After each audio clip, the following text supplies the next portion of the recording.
என்ன கொண்டு போய் ரயில்வே ஸ்டேஷன் விட்டுட்டான். எங்க அண்ணிக்கு கொண்டு போய் அங்க இடுப்புல இருப்பாரு அங்க விட்டுட்டான். இன்னும் 2 பேரை வந்து அங்க விட்டுட்டு எங்க அண்ணிக்கிட்ட போய் என்ன சொல்றதுன்னா, நாங்க வந்து ஒன்னி வந்து 3 பேர் வேலை செய்யறாங்க அப்படின்னு சொன்னாங்க. அதுக்கப்புறம் என்கிட்ட வந்து என்ன சொன்னா, ஒன்னிய வந்து அங்க வேலை செய்யணுமா 2 பேர் செய்யறாங்க. அதுக்கப்புறம் சொன்னதுக்கப்புறம் என்கிட்ட மொபைல் வாங்கி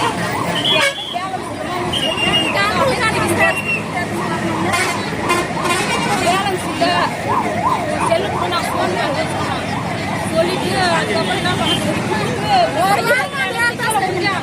அதுக்கப்புறம் அப்படின்னு சொல்லிட்டு ஓடி நாங்களும் கூடயே ஓடியாங்க குடிக்கவே முடியல. அப்புறம் காலையிலேருந்து இதுக்காக நாங்கள் வெயிட் பண்ணிருக்கிறோம். அப்படி இப்போ வந்து அவங்க நின்றுதான் சரி ஓடி நாங்கள் 2 பேரும் குடிக்க போது அப்படி துண்டு கை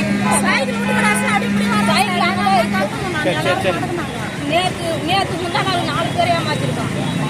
நேற்று 4 பேர் இன்னைக்கு 4 பேர் கூப்பிட்டு தான் அவங்க வர காணும். ஒரு வாரமா தொடர்ந்து இதே மாதிரி தான் செஞ்சுட்டு இருக்கோம். உங்க பேர் என்னம்மா? உங்க ஊர் என்ன ஊர்? நீங்க எங்க ஊரு கீழ்புத்துறோம். நாங்கள் வந்து இங்கே வேலைக்கு வரோம்.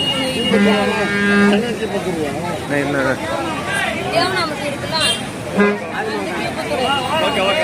அப்படின்னு சொல்லுவோம். நம்ம இடுப்புல போயிட்டு தாங்க உட்கார வச்சுட்டாங்க சார். இது கூட்டின்னு போய் ரயில்வே ஸ்டேஷன் உட்கார வச்சுட்டாங்க. அவங்க கூட்டிட்டு போய் அந்த சந்தி நேரம் உட்கார வச்சுட்டா ஒரு லேடிஸ் உட்கார வச்சுட்டு அவங்க கூட 500 ரூபாய் இதுகிட்ட 2000 ரூபாய் இவங்க போன்ல 2015 மொபைல்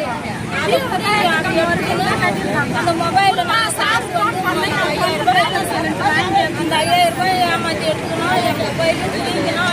அந்த சாப்பிடுங்க